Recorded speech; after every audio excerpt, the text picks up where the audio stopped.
big news, Michael, coming out of Hollywood. Francis Ford Coppola to spend $120 million of his own money on new film. Quote, I don't care about the financial impact. Whoa. So, yeah. It's called Megalopolis, and basically, nobody knows what this is. Apparently, it's a love story. Apparently, the issue Coppola has faced is the movie is such an ambitious and expensive original idea that no major studio would ever touch it. And he spoke to GQ, and he's like, well, basically, I want to do this movie because I'm going to die soon. And yeah, I just want to create... as any. Yeah, I'm going to create this $120 million movie as the last thing I ever do. So I really respect this because, yeah, hey, what is the point, in dying with all this money? Just spend it on a massive movie called Megalopolis. Yeah. And it may flop harder than anything has ever flopped before. But guess what? I respect that nonetheless. What do you think? No, yeah, I think it's also really good because, with the inheritance tax being the way it is, it's not as if he'd be able to pass it on. So the way I look at it, as the death tax rises, I think people with loads of money should just start spending their last couple of millions that they've got left on these over-the-top ambitious projects. Yeah, and of course, the thing is, Marvel movies are the most common movies now, and maybe the only way to beat the Marvel Disney grip on things is to have aging directors who are almost on their deathbed to spend $100 million on their last picture because they want to go out with producing something they've always wanted. That's the only way we're going to get original movies now. Yeah. And so.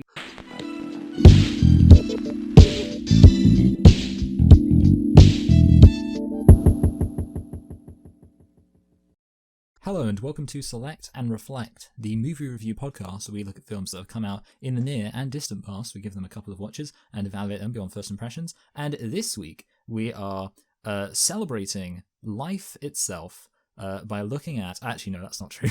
We're celebrating the forthcoming release of The Batman by looking at a film that's presumably going to match it in grittiness, and that is Batman and Robin. This is also... the third film we've looked at in the original run of Batman movies in the late 80s and 90s because we hate Batman Returns, so we just skipped right over it. But Luke, why don't you tell us a thing or two about Batman and Robin? Oh, and sorry, also it's the 25-year anniversary. That's right. Yeah, sure. So, of course, we, like you said, Michael, we're doing Batman and Robin because of the 25-year anniversary and because we're nearing the upcoming release of the Batman, which I don't know why it's been released on the 4th of March, which is pretty damn early, I have to say. It's practically winter, and normally for a movie like that, you would expect a summer release or at least spring, but hey, I guess that's what Warner Brothers are doing. But yeah, so Batman and Robin, Michael, Batman and Robin. We are going to be reviewing this week because of its 25-year anniversary, and next week we are going to be reviewing Batman Begins because that was the first dark gritty Batman movie reboot, which of course the Batman seems to be copying that formula from looking at the trailer.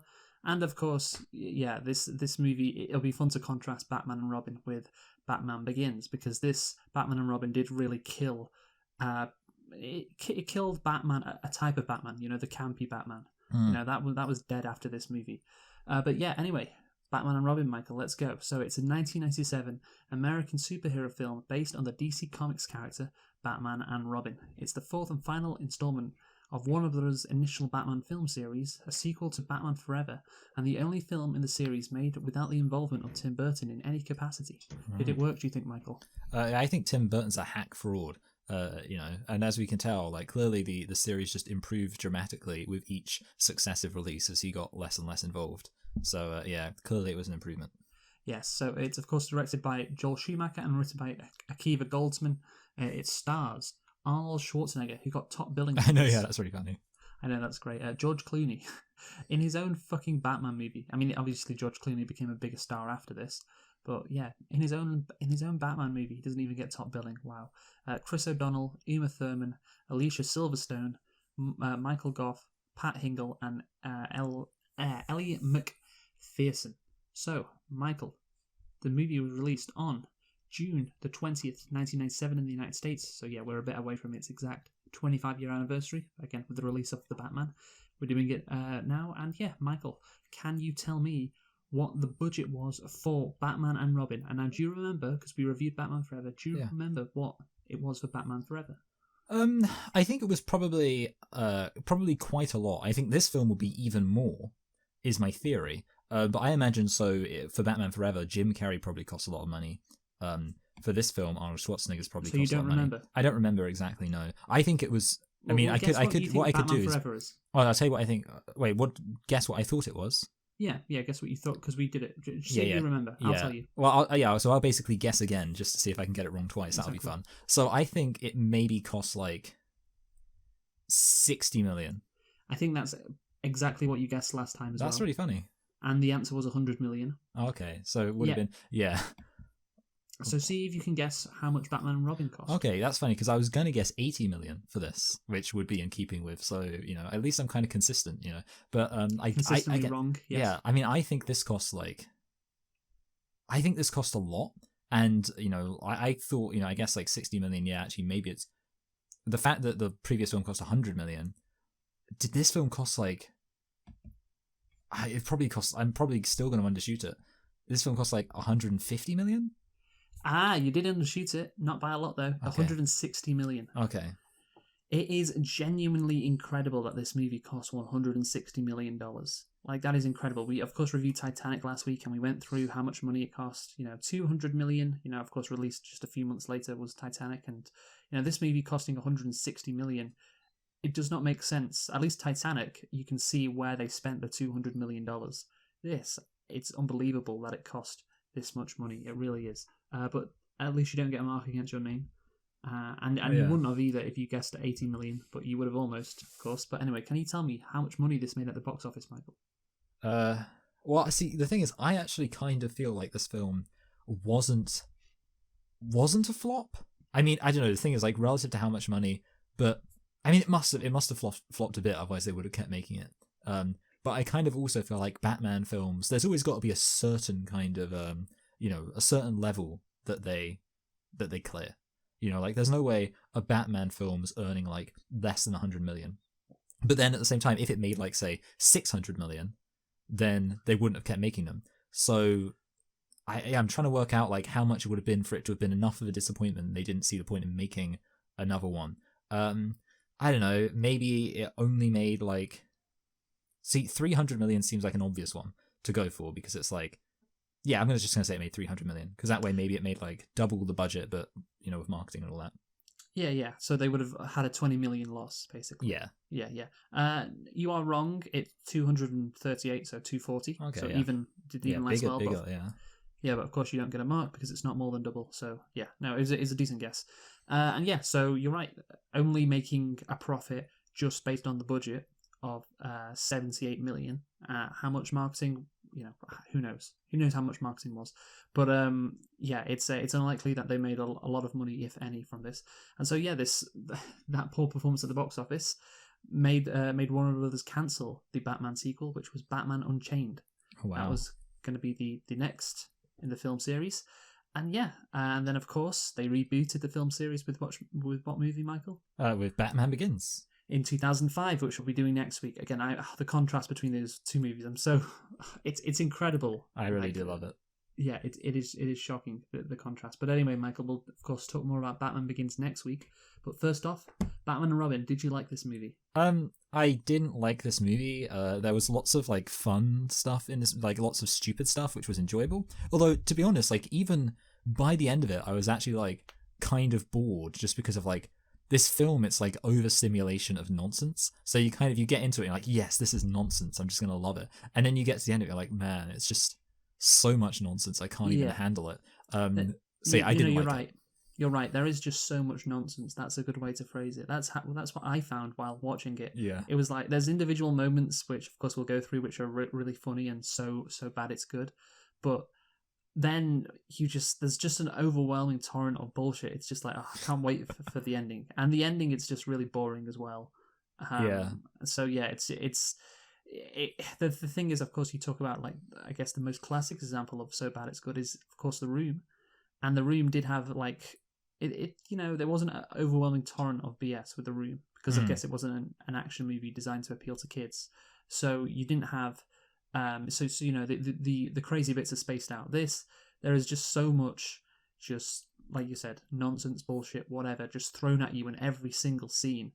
And some of it is so bad it's good, some of it is just bad. And by the end, you're just like, okay, fine. That was a horrible experience watching it, with a few highlights sprinkled in here and there. Of course, yeah, by the way, in case anyone didn't know, I assume everyone knows that this movie is one of the worst superhero movies of all time. It's, in fact, infamous. I was reading George Clooney, like 18 years later in 2015 on the Graham Norton show, was getting asked about it. Like, oh, do you ever apologize for Batman v Superman? And Batman v Robin. Oh no, Batman and Robin. There we go. Yeah, and he says, yeah, I apologize all the time for Batman and Robin. So yeah, it's infamous how bad it was. It literally killed the franchise and forced a gritty reboot. So I mean, maybe this is the best thing that could happen to Batman in general, because if this movie wasn't so bad, maybe Batman Begins and Christopher Nolan's Batman films don't happen. Yeah. So you got to look at it that way as well. Anyway, Michael, let's get on to nitpicks. How many do you have? I've got no nitpicks, but I have one lit pick. I just thought that would be funny. I have two. I have a lit pick slash nitpick, and also a nitpick. So I guess I'll go first. Yeah. So my nitpick, the Gotham Museum of Art. That's the fucking museum at the beginning that Mr. Freeze is in. It has a dinosaur in it. Yeah, that's true. Have you ever been to an art museum with a replica of a dinosaur, Michael? Yeah, that's a good point. And like, I mean, to be honest, it could have so easily been natural history, because diamonds are like made through natural history. Literally, I think they made a mistake. Yes. I think they made a mistake somehow that it was, oh yeah, this is like in a natural history museum, and then they by mistake put Gotham Museum of Art on the outside. Yeah, maybe art stands for a real time, because they believe that that's like natural history. It's like, oh, this was a real time because it's natural. That's great. Right, so I'll go through my lit pick slash nitpick now. I don't know whether it would be, but we have to mention the bat nipples and the bat butt, and then the bat boobs as well. Unlike the first movie, yeah, we've got some nice bat boobs in this one. And the thing is, well, the bat boobs come later. Literally, the first shot in the movie, we have bat nipples and bat butt. And bat crotch, sorry, I'm forgetting the key thing about this, the bat crotch. Yes. And those are literally the first shots of the movie. And I'm going to read a bit about this from Wikipedia. So many observers thought Schumacher added possible homoerotic innuendo in the storyline because he's gay, you know. Yes. Yeah. Remember that fact about him, Michael? Yeah. I think I had heard he was gay because he likes musicals. No, the other fact about how many people he slept with. Oh yeah, loads. Oh yeah. What is it? Yeah, I can't remember it, but it's like I remember you mentioned this when we did Batman Forever, and it's like, what was it? It's like he slept with loads of people. He slept with men specifically. Yes, between 10,000 and 20,000 men, I believe. That's what he said. I do remember that. Yeah, he was like the Wilt Chamberlain of gays, I guess, because Wilt Chamberlain, I think he claimed he slept with 20,000 women. He's a famous basketball player. And this guy, he did it with men, and you know what? He was a real pioneer, was Schumacher on that front. Really, and did it all before AIDS as well, probably. I'm guessing. No, yeah, I mean, he really got in there like kind of early, which is a good exactly. move. Yeah, no, exactly. So, James. Anyway, we're back to the back crotches. So James Beryl Dinelli questioned the random amount of rubber nipples and camera angle close-ups of the dynamic duo's butts and back crotches, similar to Batman Forever. This included the decision to add nipples and enlarged cod pieces to the Batman and Robin suits. Schumacher stated, "I had no idea that putting nipples on the Bat suit and Robin suit were going to spark international headlines. The bodies of the suits come from ancient Greek statues, which display perfect bodies. They are anatomically correct. Anatomically correct. And that's funny because there is a line later on in this movie where Robin says that. Yeah. Or is it Batman who says it? Which one says that? Yeah, I can't remember who it is who says it, but yeah, it's one of them. I was almost thinking it could be Alfred because it might say it. No, it's when they're fighting Poison Ivy. Yeah. Oh, okay, yeah. And yeah, so Chris O'Donnell, who played Robin, felt it wasn't so much the nipples that bothered me, it was the cod piece. The press obviously played it up and made it a big deal, especially with Joel directing. Okay, Joel's gay, and I didn't think twice about the controversy, but going back and looking and seeing some of the pictures, it was very unusual. So, That's true, yeah. I mean, you know what? It doesn't really throw me off because I'm used to it now. I'm used to Joel's shenanigans, but I like to think that Joel Schumacher just took a bunch of pictures of like Robin and Chris O'Donnell and George Clooney with their cod pieces, and he just has them all like in a room. Like it's like when's this being in the movie? What movie? Oh yeah, the movie. A special shrine, and he spent like 2 hours doing it, and then with Alicia Silverstone he just spent like 5 seconds. Okay, there's your boobs, there's your butt, right, we can move on now. He's like cringing behind the camera when he's doing the shots there, like ugh. Oh god. Right, so let's move on now to yours, Michael. There you go. Oh yes, I just basically covered the whole nipple thing, but go on, you go. Mm-hmm. So my lit pick is Batman doesn't kill anybody. So obviously, like, there's Batman's famous rule is that he doesn't kill, and yet in every single Batman film, he at least arguably kills people, and in most cases, very explicitly kills people.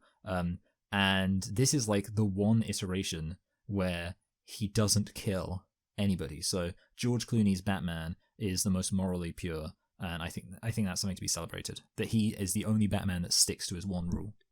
So Val Kilmer doesn't do it. Well, see, Val Kilmer, it might be that his one is the most debatable one. It's where he like throws the coins at Two-Face and causes Two-Face to fall and die. You could say, well, he didn't know it was going to cause Two-Face to fall and die. But yeah, some people say, well, it's at least manslaughter. If I was Val Kilmer's Batman, I would argue like, hey, he was the one who went for the coins. I didn't like it's not my fault. He's like a fucking cat who sees a shiny object and wants to jump at it. You know? Yeah. So, I mean, basically, we can all agree Joel Schumacher definitely got the closest with his two Batmans, so everyone else is just hacks, especially Zack Snyder. Especially Zack Snyder, yes. Yeah. What's your next one? Oh, that was it. No, I just had one. Oh, sorry, you had one. Yes, my bad. Let's get on to the actual movie, Batman and Robin.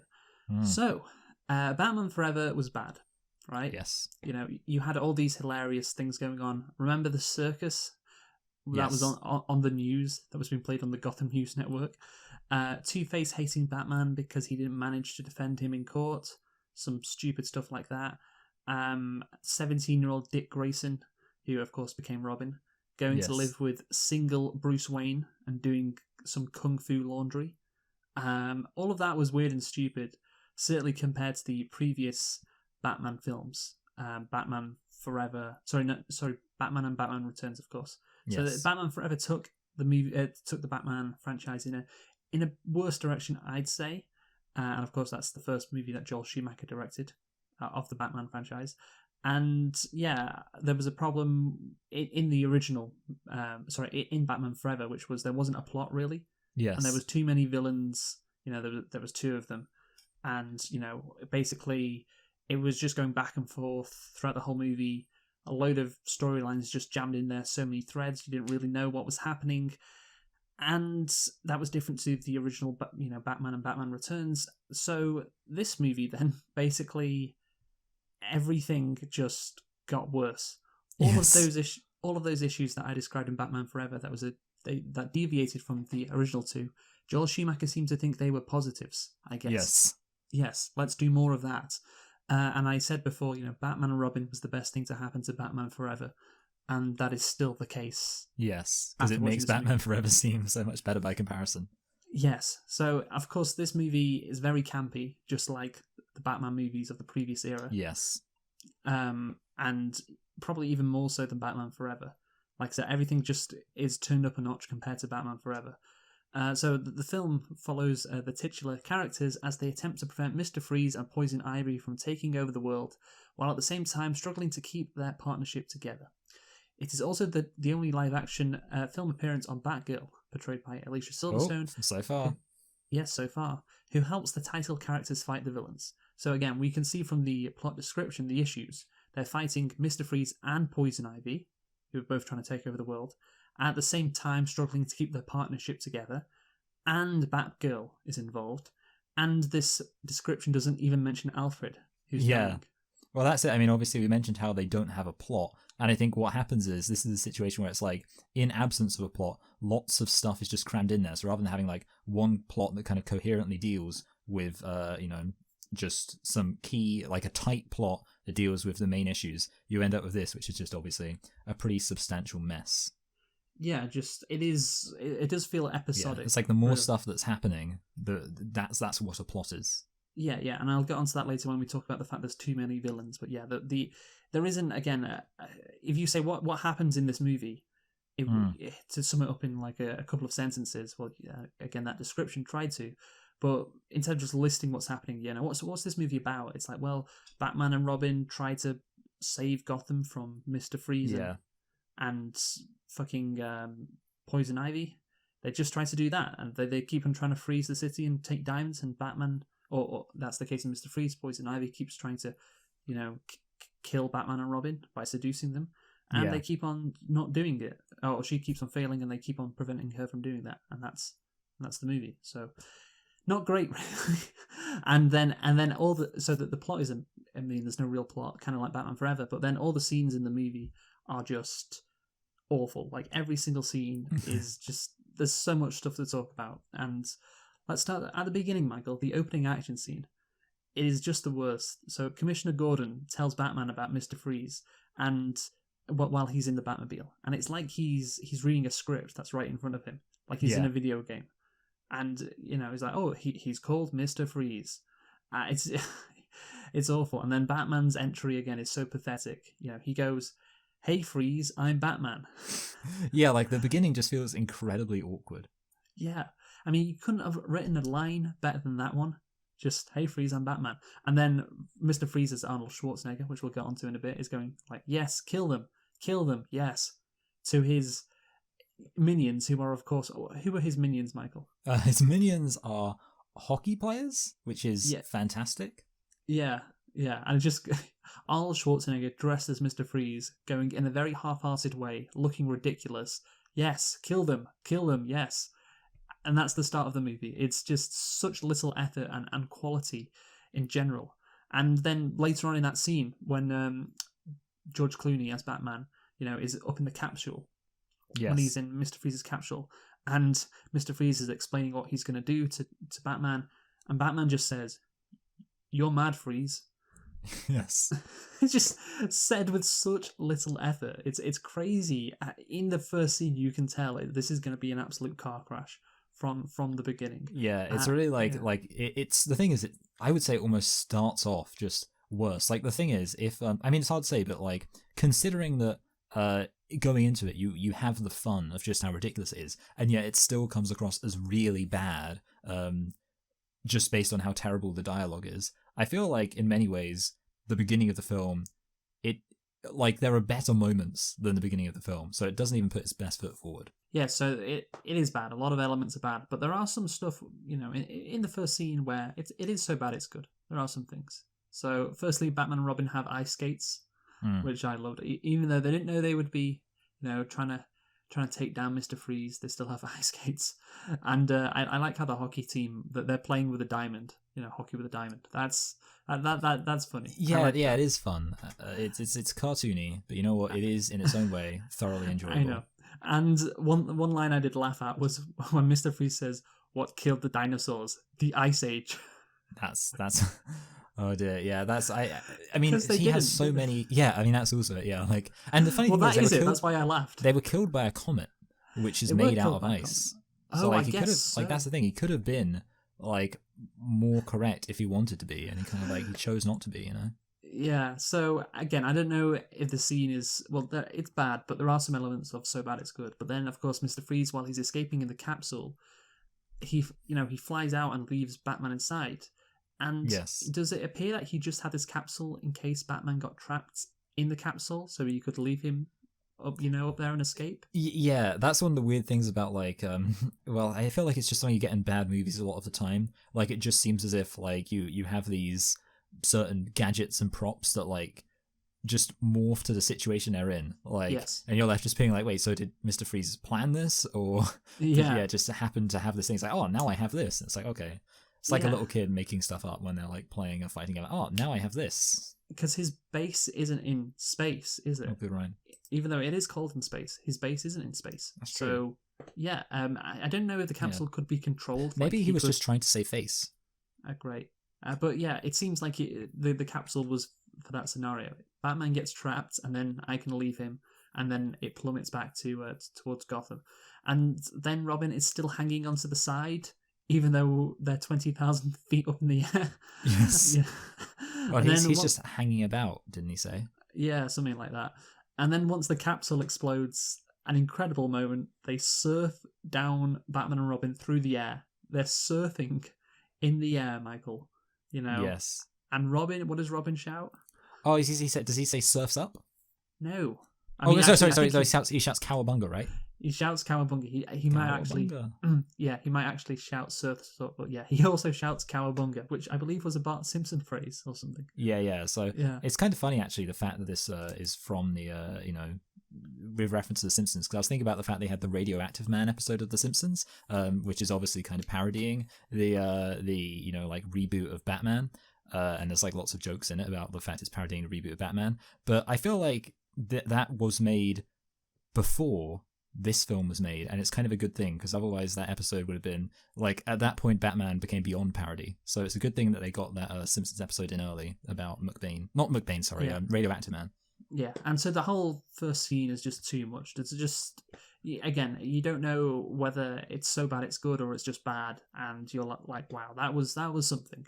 But it just keeps on going from there. But I want to talk about Mr. Freeze as Arnold Schwarzenegger first. Actually, the thing is, I wrote that initially, Mr. Freeze as Arnold Schwarzenegger, because that's actually quite funny. It's that's what it seems like. It's like, yeah, it's basically Arnold Schwarzenegger but in blue sparkly like paint. Yes. Yeah, and at least he's fun and not boring. You gotta love the ice puns, don't you, Michael? Let's kick some ice. One of them was freeze well instead of farewell. Oh yeah. Which I think is just a massive stretch, to be honest. Yeah, it's not good. Stay cool, birdie boy. Ice to see you. Hey, don't worry, guys. Chill. Yeah, and he says like cool party. Cool party. Chill. And yeah, it's like every single fucking line. But the thing is, some of them are funny, but some of them are just like eye-rolling. Again, kind of like this movie. But obviously, if you're casting Arnold Schwarzenegger in this role, you probably know that the movie isn't going to be good, right? Yes. That's what you think. Yeah. What do you think? Well, yeah, exactly. I mean, that's kind of it. Like, this feels like, it was kind of like, they almost slightly did it with casting Jim Carrey, like being like, oh, it's like, but then, I mean, obviously he's been in like serious films too, Jim Carrey, but I don't think he really had at that point. So like, it's kind of like, they're already kind of leaning into like, this is silly, but in some ways, Arnold Schwarzenegger, despite not being a comedic actor, feels like a much less serious person to be cast in this film than Jim Carrey. And yeah, I do agree with you. It really seems like they're fully leaning into the camp. They're just being like, well, just have like really stupid puns, and who's the guy you want to have if you want to be delivering this terrible wooden dialogue. Just dial up to 11, get Arnold Schwarzenegger in there. Yeah, exactly. Just a charismatic guy with a big guy with a weird Austrian accent saying this stuff. Yeah. Schumacher decided that Mr. Freeze must, quote, be big and strong like he was chiseled out of a glacier. Okay. I don't know why. Thing, yeah, like why? Why? He's just a scientist who fell in some liquid nitrogen or something. I don't know. Anyway, Schwarzenegger, how much was he paid for this, Michael? Have a guess. Oh, loads. Yes. He was paid 80 million. I mean, obviously not that much. No, he was paid like, I don't know, like 20 million. Close, 25. Okay, yeah. Yeah, for the role. So his origin is the same as so many Batman villains, though, isn't it? Like, yeah. For this quadrilogy, I guess, of these 4 Batman movies, before Batman Begins. Well, lots of them involves falling into things. That was I the was just Joker's, literally going to say that. So he falls into a vat of liquid like the Joker and Two-Face, but this time it wasn't acid; it was like a frozen liquid. Or a really cold liquid. I said liquid nitrogen, but they don't specify what it is, do they? No, yeah. But then they say, like, basically it's kind of like, for some reason, like, falling into the cold liquid, then, like, it changes his DNA, so he's, like, able to survive cold, like, he can only survive in cold weather, like, is what they seem to imply. Like, he's working on some kind of DNA thing. But also, I mean, it's worth noting that Poison Ivy, she kind of, like, I think, like, she falls into liquid too. I was just going to say, so it seems like they really like people falling into liquid. They've only got one idea. Yes. Of how to create villains. I mean, actually, how was the Riddler created? The Riddler was just crazy. Well, it wasn't like something to do with like a weird gun that like gives you knowledge. Like it's like a knowledge gun. Yeah, something like that. But anyway, do you remember how he falls into the liquid? Well, he just like bumps into into like some electric stuff or something, and And then then just and then he stumbles backwards, and of course this deadly liquid, frozen or really cold liquid, has absolutely no railing. Yeah, Yeah, he just waiting. Oh god, it's just so pathetic. he could have just sued the company, you know. Yeah, I know you definitely would, but I mean maybe he was the company because he was doing So it yeah, for it was his wife. fault. Yeah, but again, it's like you just put a fucking railing there. It's just so dumb. I love it though. It's funny. Yeah, it's almost like slapstick with how preventable it was. Exactly. It is slapstick. Yeah, yeah. But yeah, they've only got one idea. And that's a familiar theme of this movie, and I think explains why it's so bad. Is the effort is so low, or they didn't have a lot of time to write this movie, which we'll get onto later. But anyway, so normally after we have an opening scene in an action movie like this, you know, with the first scene and you know, Batman and Robin can't catch Mr. Freeze, the heroes then take stock of what has happened. Yes. And we have them talking over, you know, Mr. Freeze, maybe with the police commissioner, what they think his plan is, etc. And they do have that scene a bit later. And then if you want to introduce something else, you do it a bit after. You know, give some time for the movie to breathe, I guess. But no, we don't do that in this movie. Because instead, right after Mr. Freeze, we go right into the Poison Ivy plotline of the movie, which of course involves Bane as well. Like we get the three villains in the movie immediately thrust into things without any like breathing room at all. So great, that's great. And of course, Uma Thurman plays Poison Ivy. She sneaks in at the exact moment, you know, seeing Bane be created, seeing all these weirdos bid on him. Again, just a complete lack of effort. And yeah, Bane is created via a toxin called venom or something. Yes. Remember that? Yeah. And like for some reason, just like I call it, which I think is supposed to be an aspect of Venom's of Bane's actual character in the comics, which obviously Christopher Nolan, being the hack fraud that he is, decided to get rid of for his gritty interpretation. And he didn't want to have Tom Hardy be fueled by a jetpack of venom on his back. Yeah, I just said it's ripping off Spider-Man, but if it's actually like that in the comics, then maybe someone ripped off someone. Yeah, but, definitely. But anyway, the typical thing happens, of course, with the serum being too strong and the monster, or Bane this time, breaking out of his chains. Yes. And yeah, it's very typical. And I'll tell you what, Joel Schumacher absolutely loves people getting tossed over science equipment, doesn't he? Yeah. Like, it happens twice in a minute to a random scientist and then Uma Thurman, like literally a minute later. And I think, didn't it happen in Batman Forever? I am 100% sure it happened in Batman Forever. Yeah, Jim Carrey, maybe? I can't remember because he was a scientist. Yeah, but anyway, Bane, Michael. Do you think this is a better interpretation of Bane than Tom Hardy's Bane? I mean, you know, it's certainly I like how powerful. you think, you know, like you're considering it. Like, it's a real toughie. No, yeah, I mean, it's obviously, I mean, the thing is, you could say, for example, that considering they have so many villains, it's kind of good that this Bane is so underdeveloped. It would be very weird if you had, like, the same level of, like, characterization as the Tom Hardy Bane, but stuck in this movie, where it's like, because obviously in this film, Bane's just, like, doesn't even talk, and just like, which, you know, works. If you just had like him like actually have like a character like, okay, Poison Ivy, I'll do whatever you say, it would be like, why is Bane so weird? You know, I think so. I will say they made the right choice considering they decided to shove Bane into this movie. But obviously Bane is a slightly less compelling villain overall. Yeah, you're right. This movie is already so like stacked with fucking villains. So I guess if you had Bane actually be a person, not just like a monster, it would be worse. So I guess that's why they made that decision. But anyway, Michael, let's of course get onto Poison Ivy's character, because like you said, her origin is weird because she gets concussed after a table full of poison falls on her, I guess. Yes. And she just, that's all it takes for her to get concussed. And like you said, it's similar to the other origins in this Batman franchise. Instead of falling into something, some liquid falls on her. So, you know, it's a kind of... they broke new ground. They did break new ground. They really did. So, Poison Ivy, somehow she wakes up and knows all of her powers instantly. Yes. Did you like that? Like, she knows her lips are poison, like, right away. She's explaining her powers, and it's like, how the fuck do you know that? How would you know that? You know, actually, I didn't actually think about how stupid that is, but yeah. Yeah, so Yeah. just like, I guess obviously in this film, I feel like there's lots of stupid things you might not notice in this film because of how stupid it is. But yeah, I tried to put everything I could, but I yeah, still think I missed some stuff. That was one of them I thought. It's like, how do you know? How the fuck do you... yeah. And Yeah. she says it in like this really triumphant way. Yeah. Too. Yeah, it's like the plants communicated to her, hey, by the way, your lips, they're poisoned now. Yeah, just your lips as well, not any other part of your body. Like, I know a lot of, superhero powers are bullshit, Yeah. but this one seems especially bullshit, I will say. Like, my lips are poisoned, just my lips, though. Anyway, she sees a beaker that says Wayne Enterprise on it, and is like, of course, I've got to go to Wayne Enterprises now. What a weird motivation to have. Yeah, I know, yeah, I found that so strange. Yeah, like, the thing is, okay, so Wayne Enterprises was funding her project, but then they cut her funding. I don't know if she knew that, or I don't know if she knew who was funding her project. But then why would she, from that, it doesn't really matter, because she must have seen like a beaker before that says Wayne Enterprises. So yeah. I'm guessing she must have known Wayne Enterprises was funding her project that she was doing.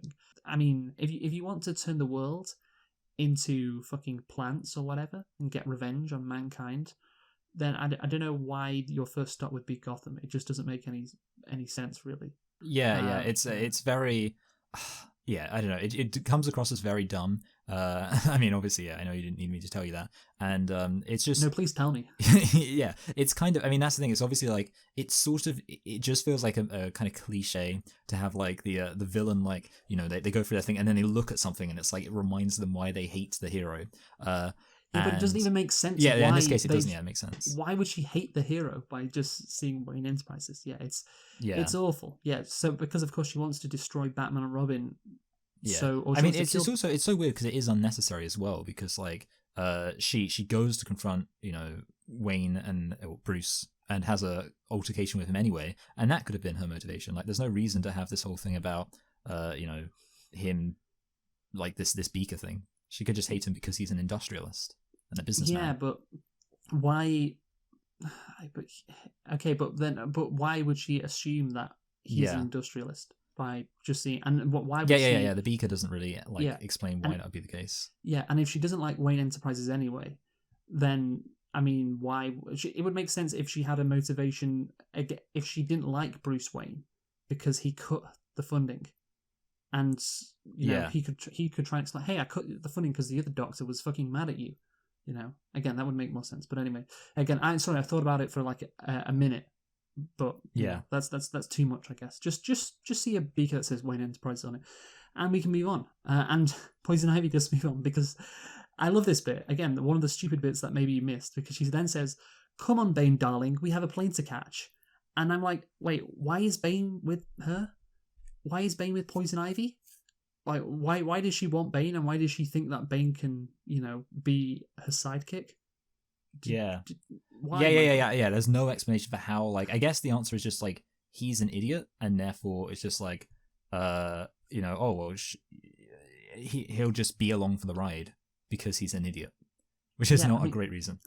Yeah, I know, but again, you could have had like a scene of like Bane helping to kill the other scientist or something. I don't know. There's friendship. I mean, you're kind of touching on the fact in a way. Like, I was thinking about, because you're sort of talking about like different things they could have had, and I was actually thinking there are like a surprising number of ways I was thinking of where it's like they could have made this work.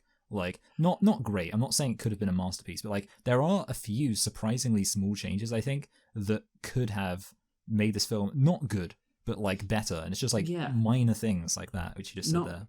Not good because you still have the fundamental structural issues of the plot, but just like have things make sense. Yes. Anyway, so Uma Thurman's acting at the start isn't good. Then throughout the rest of the movie, she gets better. But the shots of her when she first becomes Poison Ivy in that lab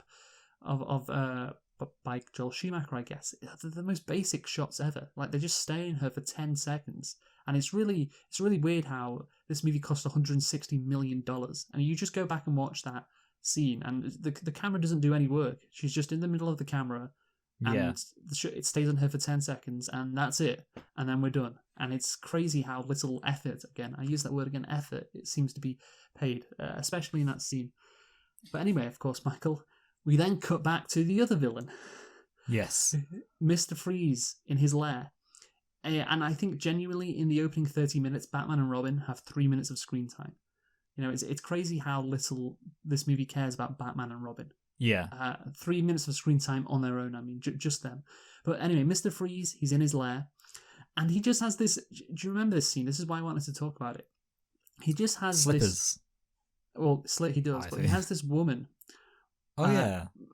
Played by Vivica Fox, was that it? I can't remember. Probably. Yeah, this woman who's walking around trying to, as she says, heat things up, basically trying to have sex with Bane. And like Bane's like a pimp, because she's dressed like really with revealing clothing. Sorry, Yeah. did I say Bane? I meant Mr. Freeze. No, yeah, sorry, yeah, you did. Yeah, I was a bit confused for a second. Bane's not a pimp. Mr. Freeze is the pimp. Well, that's the thing. It's like he's a pimp, the way he's dressed. Like, he's dressed like Hugh Hefner. Yeah. And then you have this girl who's like, hey, you know, shall we go and heat things up? And he just refuses. And I'm just like, why is that woman even in his lair? Yeah. Like, why has Freeze got her in his lair? What use does she have? And she never appears in the whole rest of the film. I never really thought about that. She literally, because, like, I mean, obviously she has some great lines, like, talk about your cold shoulder, and I don't think we should take that away from her. But, that's all she was in the movie for, just to say that it's line. insane. Yeah, she never, ever shows up again. But she's wearing such revealing clothing, and it's just like, and he's just like, no, I don't want you. Like, it's so bizarre how that scene came to that. I really want to know the conversations that led to that scene. I truly do. Yeah. Anyway, I can't believe I never really thought about just how, like, bizarrely unnecessary. Yeah. This is the thing, Michael. This is what I try to do. I try to think about every scene. Yeah, and you when really, I'm thinking break about it down. Yeah, I'm like, what the fuck is going on? Again, those are some of the scenes where it's so bad it's good, but it's just, oh god, it's so much of that. But anyway, so Freeze reveals his plan to, of course, freeze Gotham, so that he can get his money, so he can complete his research for his wife. Yes, which it's a relatable motivation. Like, it's kind of shocking that you have, like, this motivation in the middle of it. Like, he's actually quite a complex character in many ways. Yeah, but the thing is, it's a fine motivation, and I know why, because it was taken from the comic book. Oh, that makes sense. Yeah, it literally does. So Batgirl is up next, Michael. Because we have another new character introduced, but she's not Batgirl yet. But anyway, it is really unbelievable how many characters are. So we have Bane, we have Mr. Freeze, we have Poison Ivy, and we have Batgirl, all in the first, like, 35 minutes of the movie. It's crazy. But anyway, so it's Alicia Sorry? It's a lot. It is a lot. Plus Batman and Robin and Alfred and Commissioner Gordon, all of that shit. But anyway, so we have Alicia Silverster, who of course will go on to be Batgirl, and she was only in this movie because she was the star of what other movie, Michael? Clueless, yes. Remember that article? You probably don't. We read for Batman Forever that complimented Schumacher for hiring Silverstone, as it was basically out of the box or something, because he died recently. Well, he died when we reviewed Batman Forever. It was just before, and so there were tributes to him. And one of the articles that I read while we reviewed Batman Forever was talking about his genius in hiring Alicia Silverstone for Batgirl, and because she's a different actress to who would normally get the role, and I was like, and maybe I don't think we'd watched Clueless at the time. Maybe that was it. Yeah. But I remember, watching Clueless, and I'm like, oh yeah, that was the same girl who was in, Batman and Robin. And now I'm like, oh yeah, that's the only reason why she was in Batman and Robin, was because she was in Clueless. Yeah. Yeah. Yeah. And so it just makes me mad at that article all over again. Yeah, I get you. Yeah, basically, she wasn't some up and comer. She was, basically. She was basically in this film because of something she'd already established. But she was popular because she appealed to a demographic. Yeah, that's it. Yeah, basically, he bloody Schumacher. I don't know. I was about to say Joel and Schumacher at the same time. But, yeah, I know. Yeah. I was just gonna say he's a hack fraud, is what I was gonna say. Well, I think it was Schumacher, or maybe it was Warner Brothers, because they seem to want to milk this movie dry. And let's get a new character in, and let's get Alicia Silverstone in, because she's popular with girls who are unlikely to see this movie, and we've seen the stats. So bring in the star of Clueless. There we go. Yeah, and it really paid off for them. It really, truly did. But anyway, she is somehow Alfred's niece and not his granddaughter. I Yeah. don't know how that's the case because Alfred's like 90, so his sister must be. I Yes, mean, I don't that's a know. good point, actually. Yeah, she's just, yeah. I mean, I guess it must have been a really big family. Like he must be the older brother, and his sister must be like the younger sister. Yeah, it's a you're really stretching that. But anyway, she's on a break from Oxbridge Academy, Yeah, because and the she thing lives. is, She was born and raised in England. I think that's fair to yeah, say. of course. Again, it's so weird how you could just have her live in America, Yeah, but no, she has to fucking live in the UK because that's where Alfred's from. It's so dumb. But anyway, I was thinking Oxbridge Academy, that must be a high school, right? Because yeah, you know the writers, you can't just say I thought the writers had taken Oxbridge and slapped Academy on it. No effort at all. yeah. But of course, there's already two colleges, Oxford and Cambridge, so Yes. they would just use Oxford or Cambridge if it was a college. But apparently not, because she says later on she was in college. So Yeah, I don't know why they say Oxbridge. I was thinking that too, because like, yeah, I mean, maybe it's. I mean, it's just it's very strange. It's almost as if like they heard somebody say Oxbridge as like a thing, yeah, like, and they they were did like, no oh, research. Yeah, yeah, yeah. But also, here's the thing, which another reason why I was convinced Oxbridge Academy was a high school. Like, she's come to the United States in her fucking school uniform. yeah. That's a good point, actually. Why did she do that?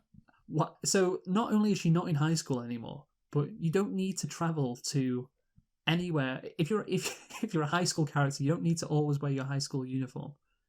No, But yeah, maybe genuinely the writers think, oh, because it's Oxbridge and it's in the UK and it's it's tradition. Like kids in Oxford or Cambridge have to wear like uniforms wherever they go instead of yeah. just normal clothes while they're at university. I don't know. It's all really stupid, Michael. It's all really, really dumb. And it's important to remember this because I'm just thinking what the fuck is going on with this character in terms of why is she wearing a school uniform? Like, why is she from Oxbridge Academy? Why is she from the UK when she's clearly fucking American? But it's all dumb, Michael. It's all dumb. And another reason why this movie's dumb. What is this movie called, Michael? Batman and Robin. Yeah, but even though Robin was in the last movie, Batman Forever, and in this movie, Batgirl is the addition to the crime-fighting duo. So why is this movie called Batman and Robin? Yeah, that's a good question. Makes Even no the sense. title. They Is thought a about lie. it because of course Batman and Robin they have an argument, but throughout the movie, which we'll get onto, but that's not the main thing that happens in the movie, right? Is it? No. No, So yeah, why is yeah, it you called make Batman? yeah, I get you. I mean, I kind of like I always forget actually that because I was kind of expecting the holy rusted metal Batman in this film, that line, but that line's actually of course from Batman Forever. But like I always kind of forget that Robin's in Batman Forever because this film's called Batman and Robin. Yeah, it's a weird name, and I mean also Batman Unchained, I have to say, is a weird name too. It seems like they were really, and also like Batman Forever wasn't the fourth film. They were just rubbish at naming. But yeah, I don't know why they introduce all these. I mean, it kind of they obviously introduced this like Batman and Robin plot, but it's as is every other subplot in this film, incredibly underdeveloped. Yeah, no, you are right. Very underdeveloped. So let's go to the Gotham Observatory scene now, Michael. So because we Yes, have Poison Ivy, who was somehow convinced Bane to be her slave, and Bane. she Do could you love convince this? me to be her slave. Well, Bane is in the car. Do you like the scene wearing a top hat? Yeah, Do you that's like actually a very funny scene. that? And the thing is, he's driving Poison Ivy. I was like, isn't he too dumb to drive? Wouldn't that be the Yeah, case? I'm actually it actually really upsets me because I still haven't got my driver's license, and meanwhile Bane's driving around everywhere. So like, I'm just like this guy. Like, oh, You're dumber than Bane. How does Yeah. it feel? It's actually quite sad. Yeah, so Poison Ivy confronts Bruce Wayne, and she somehow manages to get past the police officers who won't just stand in her way. Yeah, I mean, I kind of think it's probably because they don't think she's a threat. You know why? Because she's a woman. They're just like, oh, this old woman. I don't need to worry about her. No, yeah. I mean, the thing is, she kind of like realistically, yeah, you would think that he would want to have a bit more protection for people just running up to him. You would think that, but no, the plot has to happen, Michael, because she has to hand Bruce Wayne a document that shows how Wayne Enterprises can stop hurting the environment.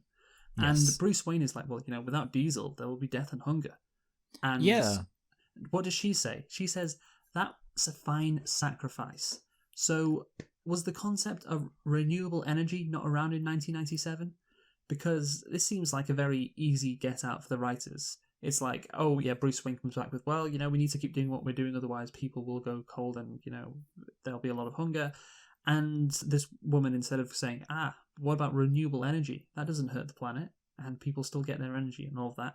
And this, instead of doing that, because she's an evil character, she just goes, oh yeah, let's kill millions of people. That's fine. No, yeah, I think that's very well written personally. No, yeah, I get you. And yeah, I think it's definitely not quite as not quite as compelling of a conflict when an obvious solution is missed out. I will say that I do think, like, again, this is an example where there's like almost the nugget of like an idea that you can actually be like, oh yeah, there's something kind of interesting going on here. And it's obviously like the fact that you will sometimes hear people who kind of have the logic of, well, we will, save the environment by doing stuff that actually makes it hard. Like the obvious example would be like kind of like, I guess, population control people who are like, oh, we'll save the environment. Yeah, that's it. So like that's the thing, and obviously that would be a more obvious kind of motivation for her, and it would kind of make the conflict a bit more like logical, where she'd be like, we need population control to save the environment, and then Bruce Wayne would say, no, population control, that's like evil, or depending on how you go about it, and like that would make more sense, and he could kind of be all smart, he'd be like, well, the whole reason we need to save the environment is so that people can like be alive, so it doesn't really count if you like kill but everyone. She's interested in she's just interested in plants. That's the thing. She's interested in plants, but that's the thing. She could be interested in population control. That would be fine. That would make more sense. Save the environment. But the problem is she comes at it from the angle of, let's stop with with the fossil fuel production. Basically, it's like polluting our earth. All these fossil fuels, and she's right. And so the solution then would be renewable energy. That's what she would say after Bruce Wayne says, well, people will go cold and hungry. Because you're talking about the energy source, not like population in general. Yeah. And that's the angle she comes at it. But then she doesn't. She just says, oh yeah, killing millions of people will be fine. So that's the bad thing about the writing, like you said. And I think it's a good time to bring it up now, because we've talked about the writing a lot, the little effort paid to like anything in this movie. So Warner Brothers fast-tracked development for Batman and Robin following the box office success of Batman Forever. Schumacher and Goldsman conceived the storyline during pre-production of A Time to Kill. Oh, wow. That, Michael. Yeah. A Time to Kill. That's when they wrote Batman and Robin. Two absolutely fantastic movies back to back there. While Val Kilmer decided not to reprise the role over scheduling with the Saints, and I think he got that one right. But yeah, so basically the thing is, Batman Forever was such a massive success that Warner Brothers got too greedy. Warner Brothers were like, we need a new movie quicker. And that's perhaps why the writing was so poor, or the script was so poor, because they didn't have a lot of time. Now, I still think they paid very little effort to it, because there's just so many areas where, oh yeah, this is stupid, you could fix this quite easily. But this is perhaps why this movie is so bad, why there's a lot of things which don't make a lot of sense, because they had to fast track it and they didn't have a lot of time. They were literally doing A Time to Kill while this, and again, we'll talk about it later. Like this, I think the general sense I get from this movie was Warner Brothers wanted a quick Batman movie to make some more money instead of just waiting a year, because it'd been 3 years, 89, 92, 95, 98 would be the next one, but no, let's make it 97. They couldn't just wait another year, and they told Schumacher to stuff the movie with characters because of toys. And and of course, let's hire Alicia Silverstone to appeal to this demographic. Like, they really wanted to milk this movie for all it could. They got insanely greedy, Michael. And what often happens, it's a tale as old as time. You get too greedy, things can blow back in your face. No, yeah, that's it. I mean, they flew too close to the sun. That is the reality. I don't think that's the best. No, yeah, they flew too close to the massive pile of dog shit. That's the thing. It is a nice morality tale. You focus so much on the money that eventually, you lose. You're only focused on raking in the dollars that you forget actually about the product, and the product was shit, and therefore it didn't make any money at all. So yeah, that's good. But anyway, let's get on with the movie, Michael, because we've got another one of these scenes with a big charity event with all of Gotham's like hoi polloi, and a villain comes in to crash that event. Wow, how many times are we going to see that in Batman movies, eh? Yeah. How many times? Yeah. So Wayne Enterprises holds a charity event with Batman and Robin. and of course Poison Ivy turns up because she wants to seduce them, and I didn't know she could do that, but there you go. She can do that apparently, and of course it's a rainforest theme. Would be really bad for Poison Ivy if it was something to do with deserts or the ocean. Yeah, I know. Yeah, I was thinking that. Like, I was like, when they first introduced the rainforest thing, I was like, is this like has she been in charge of the decor, or is this just like a fantastic coincidence? Yeah, a massive coincidence. And yeah, this whole scene really involving Poison Ivy doesn't go anywhere really, because of course she wants to get Batman and Robin to buy her, and then kill them when they're alone with her on a date. I assume that's what she wants to do. I don't know how she knows that they have that kind of money to outbid all the other rich guys at the charity event. Yeah, that's a good point, actually. Yeah, but obviously, thankfully for but she doesn't know how rich they are because nobody knows who Batman and Robin are. But thankfully for her, Batman reveals his Bat credit card. This is a massive improvement. I'm going to do an impression. Do you want me to do an impression of the Nostalgia Critic, Michael? Oh, actually, I would love to hear you do an impression of the Nostalgia Critic. Well, I just remember seeing this clip from him going like, a Bat credit card? Yeah. A Bat credit card? What the? That's so stupid. A Bat credit card? Yeah, he was. The Nostalgia Critic was the height of film criticism. I mean, he's still going. What do you mean he was? Yeah, well, now he's kind of sold out now. He's not quite as fantastic as he used to be. He's sold out. He's a shill. Yeah, fucking back in the day, man. But yeah, a Bat credit card, a beautiful addition to the fucking Batman universe. There. Yeah, I can't believe he didn't have any carousel reversal spray. Yeah, I know. But anyway, so that doesn't really go anywhere with Poison Ivy. But of course, then Mr. Freeze breaks into the charity event. And of course, Batman and Robin set up the event as bait to catch him. That's why they had a massive diamond. But there doesn't seem to be any special measures taken to try and catch him compared to normal. Like, yeah, that's actually yeah, go on. Like, I was just gonna say that's a really good point. Yeah, like they basically are like, oh, we'll set a trap, and it's like, okay, like basically they bait the trap, but they don't set the trap. Yeah, it's like they remembered the bait part with the diamonds. Yeah. Yeah. You got step 1 right, you got the bait right, then you need to actually get the trap bit right, because without the trap, there's no point in the bait, because then the bait isn't the bait, and that's literally what happens. He just comes in just giving him it, yeah. Yeah, and gets the diamond. But obviously Batman eventually gets him, but it was a close call. And I don't know if the diamond is real or not.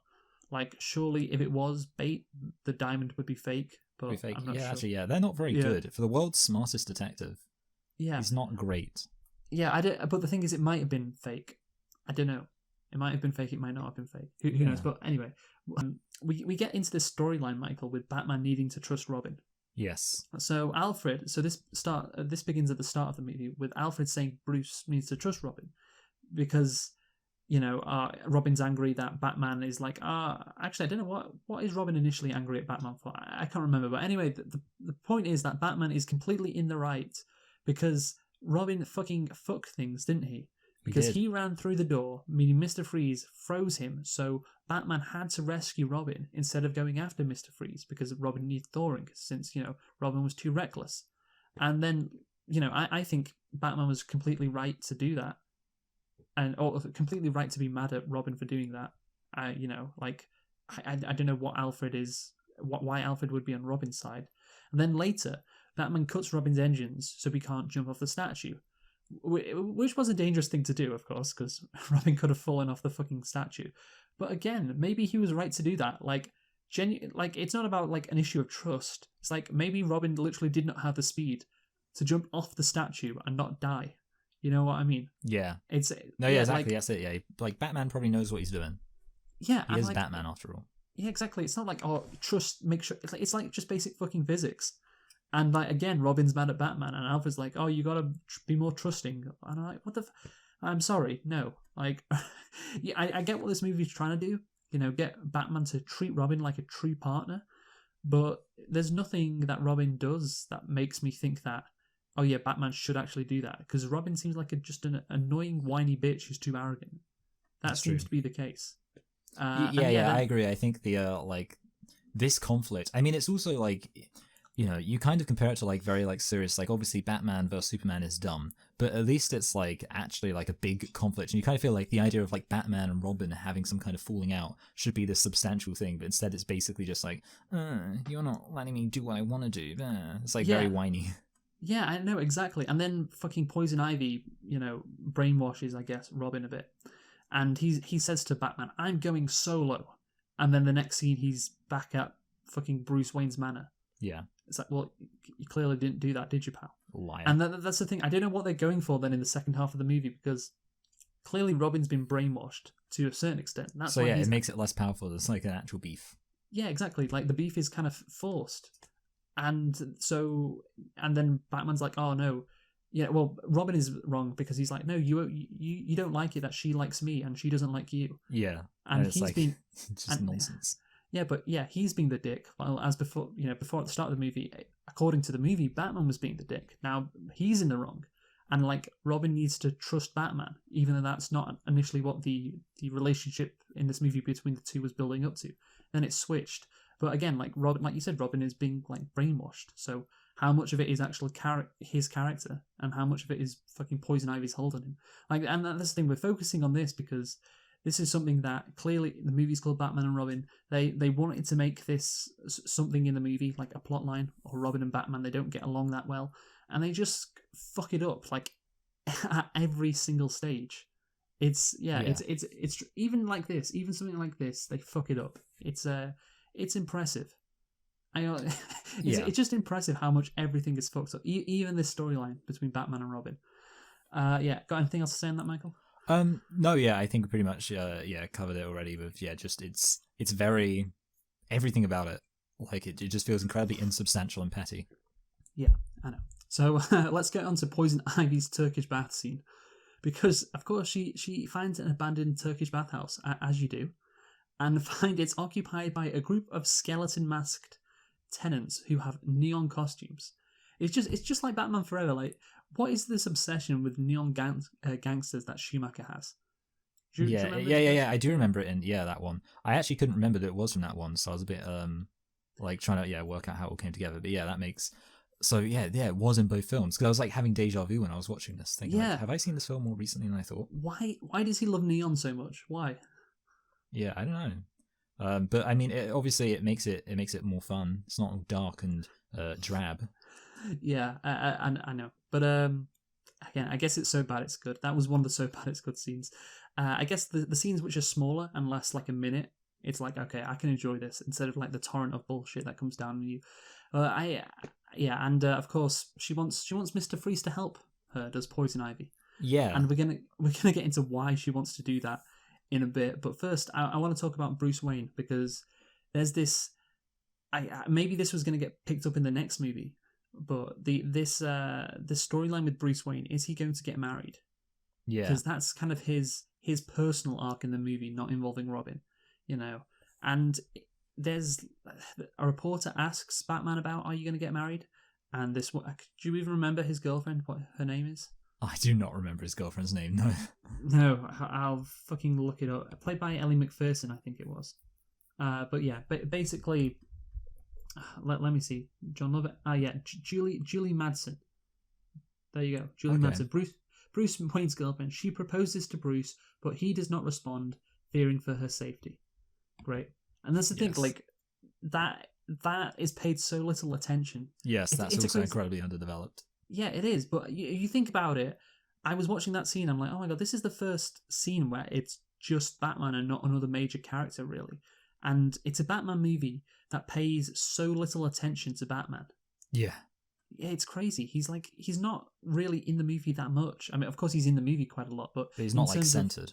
In terms of a character arc from him, it's mainly about the villains. He's just kind of in the background, and again, the arc of should he get married or should he remain unmarried is a very like standard arc for Batman. I feel like, because he's concerned about the people who are closest to him, their safety. But if you're gonna do it, at least do it for more than one fucking scene. But yes, that's my complaint on Batman. But George Clooney, Michael. George Clooney, he plays Batman. Is George Clooney a good Batman or not? Tell me what you think. That's a really good question. I mean, It's kind of hard to say because, as you already literally just said then, he's so underdeveloped. I mean, also, I guess I should just clarify, are you asking, is he a good Batman Bruce Wayne combo, or are you just specifically asking about Batman? Both. Okay, yeah, good. Okay, yeah. Because I would say, like, as Batman, he's a bit too, like, suave to seem intimidating. Like, he just seems like he's always too casual. I mean, again, it's difficult to say because the material we give is kind of like, but I can't imagine George Clooney in like a good Batman movie, like up against a real villain. I feel like he's not serious enough. Like if he was up against the Joker, either Jack Nicholson's or Heath Ledger's, he'd just be like, "Hi there, Joker, you're crazy. I don't like you." Whatever. But I think he's a better Bruce Wayne probably because he's kind of got like that suave energy. Yeah, I don't know. I'd give him like, I think he's a better Bruce Wayne. Yeah. But the Bruce Wayne that people want, or the Bruce Wayne that I guess people in the Gotham or in the Batman universe think Bruce Wayne is. Yeah, Do you know what I mean? But yeah, so he's not like, he doesn't seem like dark and mysterious, which is how Bruce Wayne should actually be. Yeah, it should actually be. And at no point does George Clooney seem like dark and mysterious. You know, Val Kilmer, I remember from Batman Forever, he just seems very bored with it. He just seems very like... He just doesn't seem that enthusiastic and about anything. And I'm like, you know what? It's not really fun, but it's probably more realistic. And then you got Michael Keaton, who's a bit crazier, and Christian Bale, who's kind of bland as well. Yeah, kind of like Val Kilmer, more so. But he's very suave, George Clooney, and that I guess works for like a campy Batman movie because it's not really about him being dark and mysterious because this movie is as far from dark as you can get. But then of course. It's when, like you said, when he's battling the bad guys, it's like he seems very casual, and he doesn't really seem like a hero, you know what I mean? Yeah, like a hero who's like, I'll don't worry, ma'am, I'll save you. Yeah, he's basically just doing it because it's easy. Yeah, he's doing it because it's his fucking job, and this is what I do. I'm Batman, and yeah, it doesn't really work. He doesn't have like that tenacity, and so I think. Yeah, I don't know. It's hard to say like if he's a good Batman or not because again, like he doesn't get a lot of lines. Like we said, he's not really in the movie that much. He's very underdeveloped. But I would say it probably wouldn't work for him being a Batman in like a good Batman movie. Say he was cast in the Christopher Nolan Batman movies.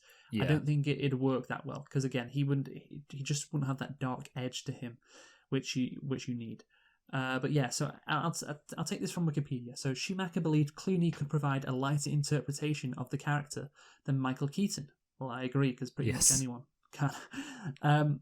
And Val Kilmer as well, which I agree with. So the shooting schedule allowed Clooney to work on ER without scheduling conflicts, and that's perhaps why he got the role.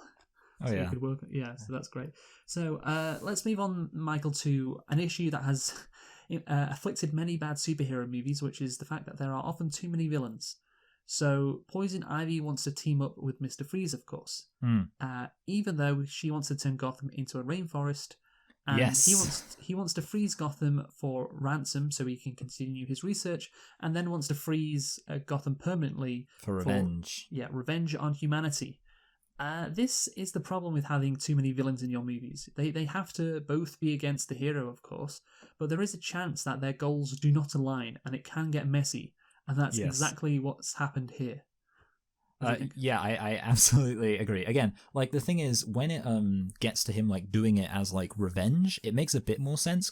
And the reason why I say that is because you can have like a logic of she could be like, I want you to send a frost to kill everything, and then like there will be a new birth. Like she'll be like, this society, again, it would kind of work with like the eco-terrorism things. She'd be like, this society's failed, so we need to do a restart. So the reset will be you bring in a new ice age, and then life will begin anew. And you're like, okay, that makes sense.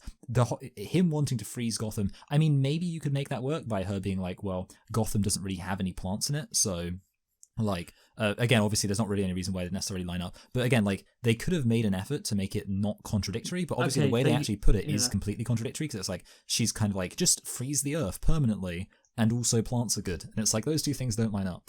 Yeah, maybe they could hash it out, like have a scene of them hashing it out. It's like, okay, well, I'll freeze the earth, and then then you can have plants in these places around the world. Okay? I don't know why I'm imagining it like the negotiation scene in 50 Shades of Grey. Okay, that's quite weird, actually. Yeah, I don't know what the anal fisting comparison. Although, actually, while we're on that topic, I didn't know if I was going to have an opportunity to mention this. Joel Schumacher anally fisted you.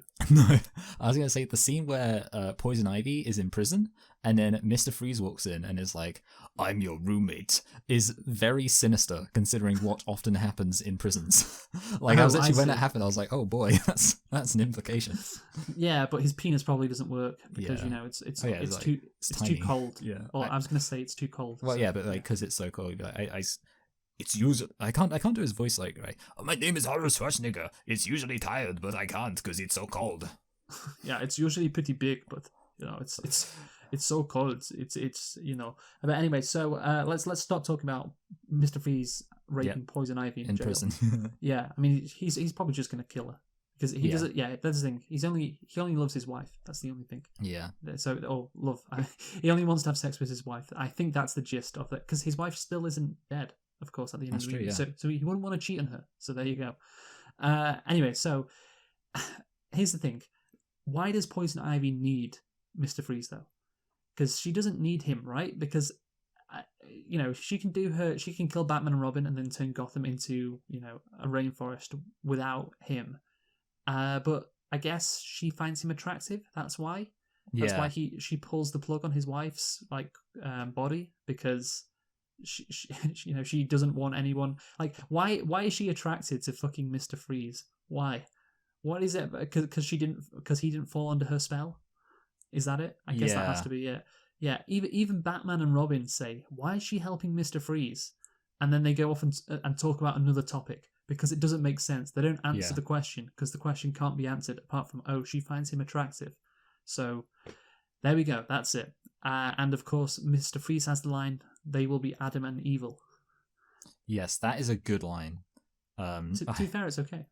No, yeah. I mean, it's like Adam and evil. I like it.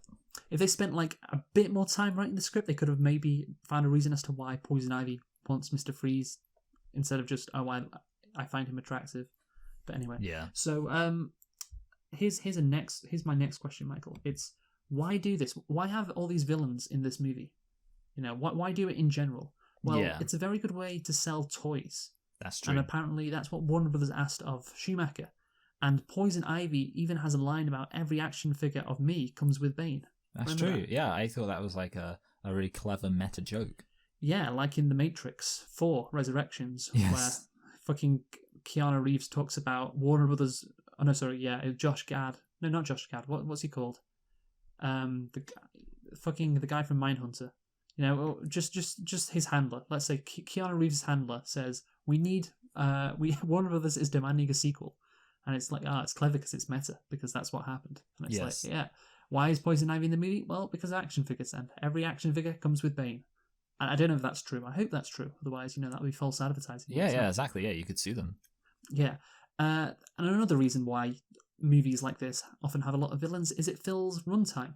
Because you don't need to spend as much time crafting a plot if you have to have scenes with your villains doing stuff like explaining their motivations and their backstory, and then separately attacking Batman. Because if you only had one, then you'd have to find an extra 30 minutes for crafting a plot. But if you just have two villains, well, half your movie is just taken up with them doing a bunch of shit, to fucking set up or set up how they're gonna be in the movie. If you think about it, so that's the thing. By the time you actually get down to the plot, it's we're already an hour in, and we can sell toys. So it's a cynical. Convenient. Yeah, exactly. It is convenient, and that's my cynical interpretation of why there are villains in these shitty comic book movies, or too many villains. Why it's why do these shitty comic book movies always fail, or always not get over, or always stumble into this problem of having too many villains? And I'm well, because they're shitty comic book movies, and it's a lot easier to just write. Think about it. You have double the amount of scenes with these villains. Less time actually. You have to commit to making the movie good. Thinking about how the movie's going to play out, a tightly packaged plot. What do you think? Do you think? I think that is a good. I especially think the idea of also that it allows them to be lazy. And I think that probably is it, because you think about lots of the best movies, superhero movies, have just like one villain or maybe like a secondary villain at some point. And the reason why that works is because like you get to know the villain so much better. It's like, oh, this villain's really interesting. Obviously, the more villains you have, the more superficial it ends up being. But obviously, if superficial is the best you can, if superficial is the best you can do, well, you might as well. It's the quantity over quality approach. Yeah, exactly. Just quantity over quality. That's exactly right. And also, I want to this bit of bullshit when Poison Ivy rescues Mr. Freeze. Mr. Freeze apparently can have his suit like that. He needs to live still at Arkham Asylum, like something he can pick up on his way out the door. Like when you fuck it out. Oh yeah, have we got anything from this prisoner? Oh yeah, just his massive fucking ice suit that he needs to live. That has just been stored with all the other fucking criminal shit. I like that. That's an element of So Bad It's Good. I that's one of the things I enjoyed. Yeah. Anyway, so back to Alicia Silverstone, Michael. So she's racing motorcycles to try and get enough money so Alfred can retire, I guess. Yes. That's what she's trying to do. And because Alfred's sick, of course. But Bruce Wayne knows this, but he just doesn't do anything about helping Alfred, I guess. Yeah. Until like Alicia Silverstone kind of shames him into doing something. Because he doesn't ask Alfred, but I don't know why you wouldn't just do it anyway. I mean, the thing is, he does eventually. And of course, this whole thing about Alfred dying. Oh, it's very sad. We don't like Alfred dying, and Bruce Wayne really cares about Alfred so much, which is why he intervened at the last possible minute. But yeah, of course, Alfred.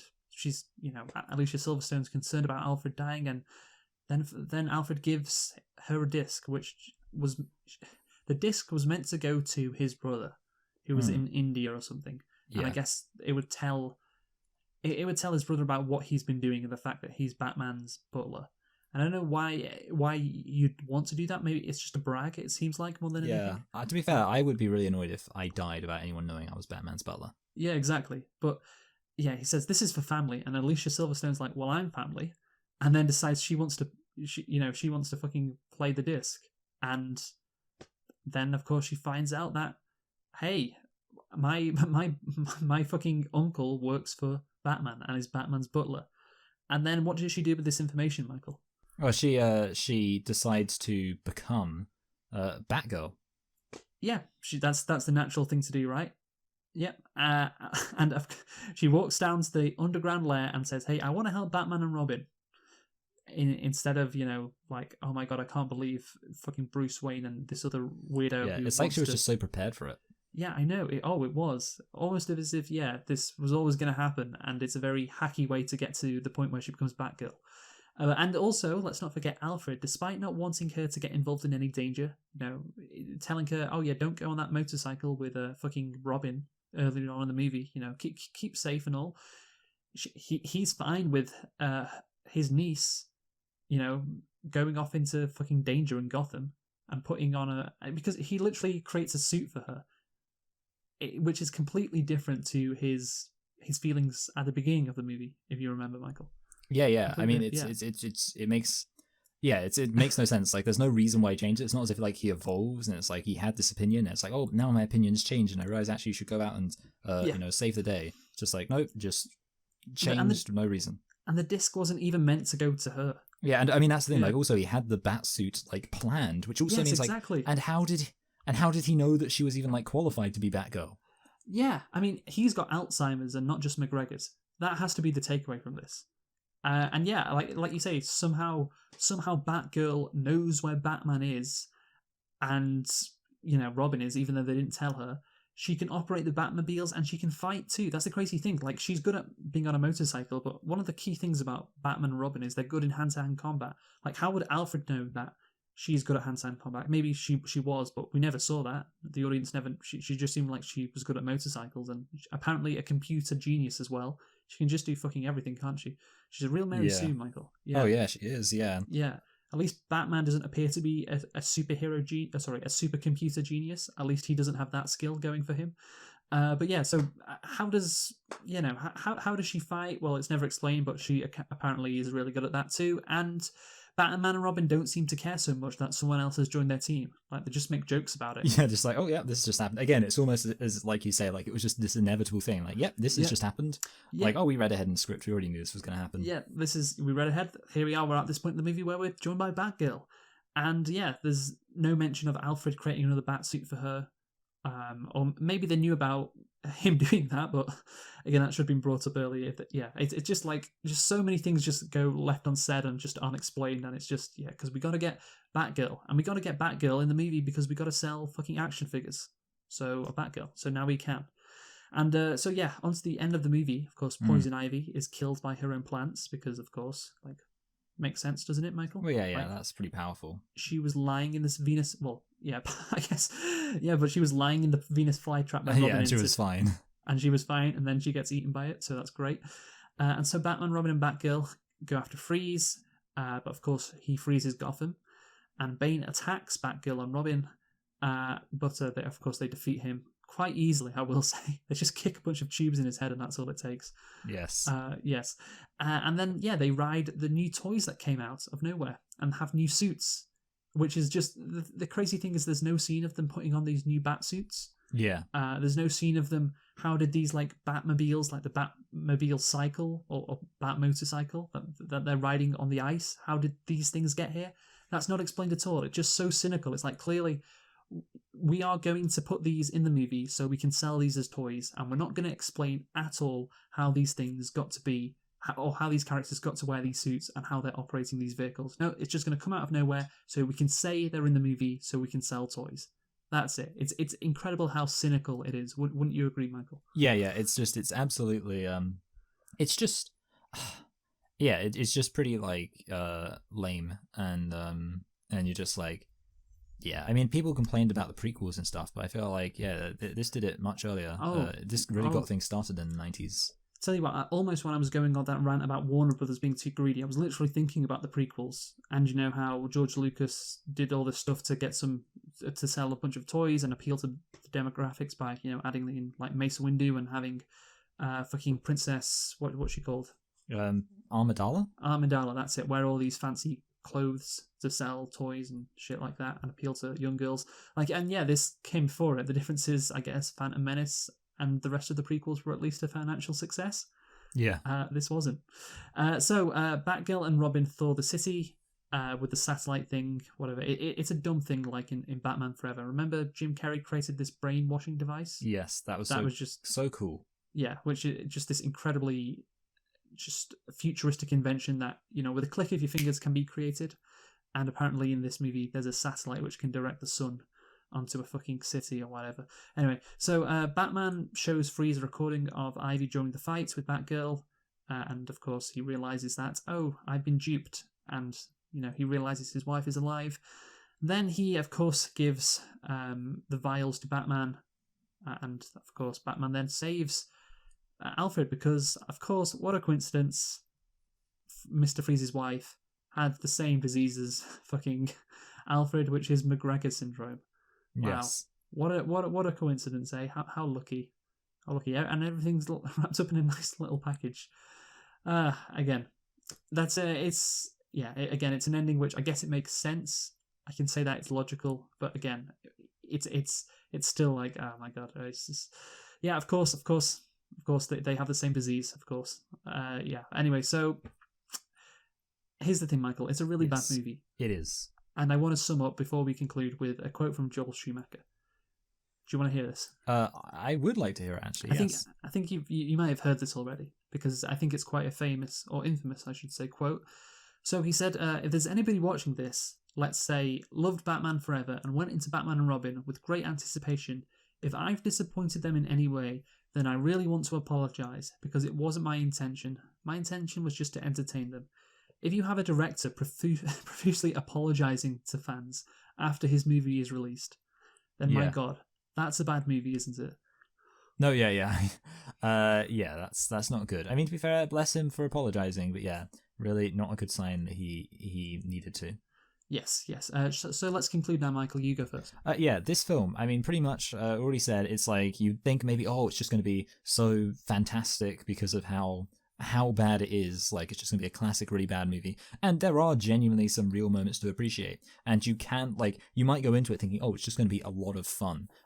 Maybe a bit like, for example, Spider-Man 3. Like, that kind of just, like, it's bad, but actually there's still stuff there. But I think ultimately what lets this film down is, first of all, the characters are rubbish, and the fact that you kind of, you don't have any of that association you might have had if you had a positive opinion of the Tim Burton films. And then, obviously, the characters aren't developed in any meaningful way here, so there's nothing to enjoy there. So you're not really left enjoying anything. And then actually what you realize is that all of the zaniness and wackiness and campness is just compensating for the fact that there isn't actually anything in the film to really enjoy. There's not a particularly fantastic plot. And despite all the crap, you do kind of feel yourself getting bored. I'm going to give this film a high 2. Not as bad as a middling 2. But yeah, ultimately, it's not good though. It's not a good movie. I'm going to give it a 1.5 out of 10. So yeah, I think this is awful, because the only thing that saves it from being even worse is it's not offensively bad. Yeah. And I guess there are some moments which do make you laugh. It's so bad it's good. But yeah, like I said, I think throughout this movie review, this is just such an annoying movie. The campiness, the zaniness, and the wackiness of it all. It is a little bit annoying, but what's more annoying is just like nothing makes sense at all, and they spent so little time and effort. I mean, even you can see that from the fact that they wrote this movie during pre-production for another movie, and yeah, it's just so much shit gets slung at you throughout this movie, and yeah, unfortunately, you cannot classify it as so bad it's good. You can't do that, and yeah, this movie was so bad it literally killed the franchise, because I'm looking here on Wikipedia. Warner Brothers, apparently they were impressed with the dailies, Michael. Oh, Warner lovely. Brothers, yeah, so whoever was running Warner Brothers at this time should have just been shot. Yes. Because they clearly had no idea what they were doing, prompting them to immediately hire Joel Schumacher to return as director for a 5th Batman film. So they even before this movie was released, they were so confident. Yeah, they were confident. So basically, the script for a 5th Batman film, which was going to be released in 1999, was announced. So they'd already got everything rolling for another money-making, movie in 1999. But, of course, the LA Times described the film as continuing in the same vein with multiple villains and more silliness. Great. Titled Batman Unchained, basically Scarecrow, played by Coolio, was going to be the main villain. And through the use of his fear toxin, he resurrects the Joker as a hallucination in Batman's mind. Oh. And Harley Quinn appeared as a supporting character, written as the Joker's daughter. So you've got the Joker's back, Scarecrow's back, and Clooney, O'Donnell, Silverstone were all going to be back as well. And I assume Alfred too. Again, it was going to have exactly the same problems as Batman Forever and Batman and Robin. And thankfully, this movie killed it. This movie killed everything.